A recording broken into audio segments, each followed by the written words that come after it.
ચલો ready start. વડાપ્રધાન શ્રીએ કહ્યું કે ગુજરાત મેન્યુફેક્ચરિંગનું હબ બની ગયું છે. દરેક પ્રકારના ઉદ્યોગનો વિસ્તાર ગુજરાતની ધરતી પર થઈ રહ્યો છે. દાહોદની રેલવે ફેક્ટરીમાં તાકાતવર ઇલેક્ટ્રિક લોકોમોટિવ એન્જિન બની રહ્યા છે. આજે ગુજરાતમાં બનેલા રેલવે કોચ બીજા દેશને નિકાસ થઈ રહ્યા છે. એટલું જ નહીં, ગુજરાતમાં મોટી સંખ્યામાં મોટરસાયકલ, કાર જેવા વાહનોનું મેન્યુફેક્ચરિંગ થઈ રહ્યું છે. દેશ અને દુનિયાની મોટી મોટી કંપનીઓ ગુજરાતમાં ફેક્ટરી લગાવી રહી છે. ગુજરાતમાં એરોપ્લેનના અલગ અલગ પાર્ટ્સ બનાવીને તેના નિકાસનું કામ પહેલાંથી ચાલતું હતું.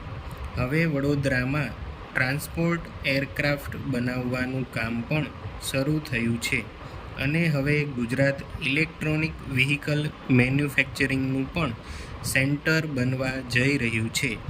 જેટલા પણ ઇલેક્ટ્રોનિક ઉપકરણો બને છે તે સેમિકન્ડક્ટર વિના બની શકતા નથી, ત્યારે ગુજરાત હવે સેમિકન્ડક્ટર ચિપ ઉત્પાદન ક્ષેત્રે મોટું નામ કરવા જઈ રહ્યું છે. ટેક્સટાઇલ, જેમ્સ એન્ડ જ્વેલરી આ તમામ ગુજરાતની ઓળખ બની ગયા છે. દવા અને વેક્સિન જેવી ફાર્માસ્યુટિકલ પ્રોડક્ટ્સની દેશની કુલ નિકાસમાંથી ત્રીજા ભાગની નિકાસ ગુજરાતમાંથી થાય છે. ભારત સૌર ઉર્જા, પવન ઉર્જા અને પરમાણુ ઉર્જાના ઉત્પાદનમાં તેજ ગતિથી આગળ વધી રહ્યું છે. તેમાં પણ ગુજરાતનું મોટું યોગદાન છે.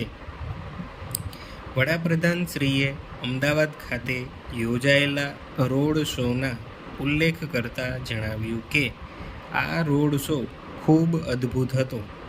લોકો છત ઉપરથી અભિવાદન કરી રહ્યા હતા ત્યારે મેં જોયું કે લગભગ ઘરોની છત ઉપર રૂફટોપ સોલાર પેનલો લાગેલી હતી. હવે તો પ્રધાનમંત્રી સૂર્ય ઘર યોજનાથી વીજળીનું બિલ શૂન્ય આવી રહ્યું છે. ગુજરાત રિન્યુએબલ એનર્જી અને પેટ્રોકેમિકલ્સનું પણ મોટું કેન્દ્ર બની ચૂક્યું છે. દેશની પેટ્રોકેમિકલ્સ જરૂરિયાતો પૂરી કરવામાં ગુજરાત મહત્ત્વની ભૂમિકા ભજવે છે. પ્લાસ્ટિક, સિન્થેટિક ફાઇબર, ફર્ટિલાઇઝર, દવાઓ, પેઇન્ટ અને કોસ્મેટિક આ તમામ ઉદ્યોગોનો મુખ્ય આધાર પેટ્રોકેમિકલ સેન્ટર જ છે. હાલના દીર્ઘકાલીન શાસનમાં અવનવા ઉદ્યોગો ગુજરાતમાં ચારે બાજુ સ્થપાઈ ગયા છે.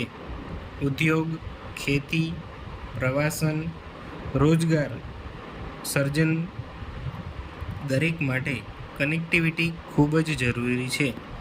પાછલા 2 થી 3 દશકમાં ગુજરાતમાં કનેક્ટિવિટીની કાયાપલટ થઈ ચૂકી છે. વડાપ્રધાનશ્રીએ ગુજરાતમાં કનેક્ટિવિટીને લગતા ઘણા પ્રોજેક્ટ્સના ખાતમુહૂર્ત લોકાર્પણ કર્યા હતા.